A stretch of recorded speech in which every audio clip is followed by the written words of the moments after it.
Can you give some tips and advice on how to have a healthy relationship with my mother-in-law when she often criticizes how I'm performing as a wife and mother? She also will praise my sister-in-law for doing a good job as a wife in front of me, which is hard to not let affect me. I want us to have a healthy relationship, but it's difficult to continually focus on the good in her when I'm often being criticized. Oof. Okay. Well, this is fun. Let's just wade into this and see how many people on the internet we can tick off. I would say, without knowing more details of the situation, I'd want to talk with both her and her husband. I would encourage her to start by talking to her husband. Right. And telling her how she feels and how her mother-in-law makes her feel.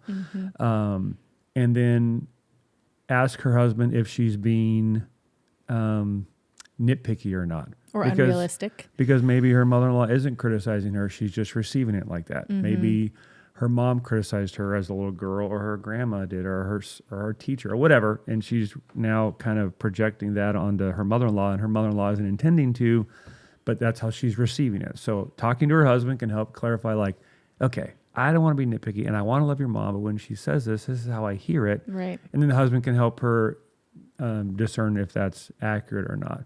Secondly, I think she should ask her husband to talk to her mom, because maybe it's a simple matter His of... mom. his mom. Maybe it's a simple matter of him saying, hey, Mom, I know you don't mean to, but when you say this or do this, this is how it makes my wife feel, and I just want to let you know that. And his mom might be mortified. Oh, my gosh, I had no idea.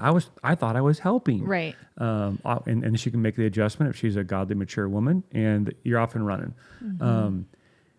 If that's not the case, if the mom is actually breaking James' instructions not to show partiality by showing partiality to one sister-in-law and being critical of another, then the husband needs to step in and either talk to his dad or his mom and clarify the issue, address the situation, whether he likes conflict or not, and ask his mom to change, or there's going to be new boundaries he's going to put in place as the head of his household to protect his immediate family. He has more of an obligation before God to love, cherish, honor, protect his wife than he does his mother, especially if his mother is causing his wife harm. Because if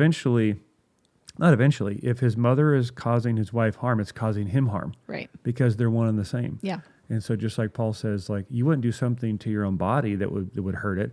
Well, when you're allowing your wife to be hurt, that's like allowing you to be hurt and wounded. And so the husband needs to demonstrate some leadership, headship, and some boldness and some courage to say, Mom, I love you. And the problem here is I doubt she criticizes her son.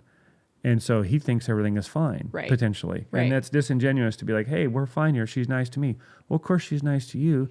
You're her son. You're her, sun and moon and star. She loves you. I'm the one she criticizes. And maybe she does it when he's not around. Right. You know what? It'd be better if you did this or did that. That can be manipulative and controlling. Yeah. And if that's the case, the husband needs to step in swiftly, quickly, aggressively, say, hey, Mom, this isn't happening here. I've talked to husbands where I've encouraged them to go to their dads and start with the head of his family. Say, Dad, this is what Mom's doing. It's hurting us. And if there's a godly head in place, he's like, say no more. I got it. Right. If his dad's a squish, then he's got to go to both his mom and his dad. But yeah, talk with your husband immediately. Right. Get clarity on the matter to see if it's accurate, if you're accurately interpreting it as criticism, or she's just trying to help and a little clunky. Right. And then have your husband deal with it. It's his job to deal with it, not yours. Hey, if you enjoyed that clip, you can click here to listen to the full podcast, or click in the link below and go wherever you listen to podcasts. And we're here, we're there, we're everywhere. Hopefully you can find us. And if you'd like some more free resources, you can head to StrongerManNation.com.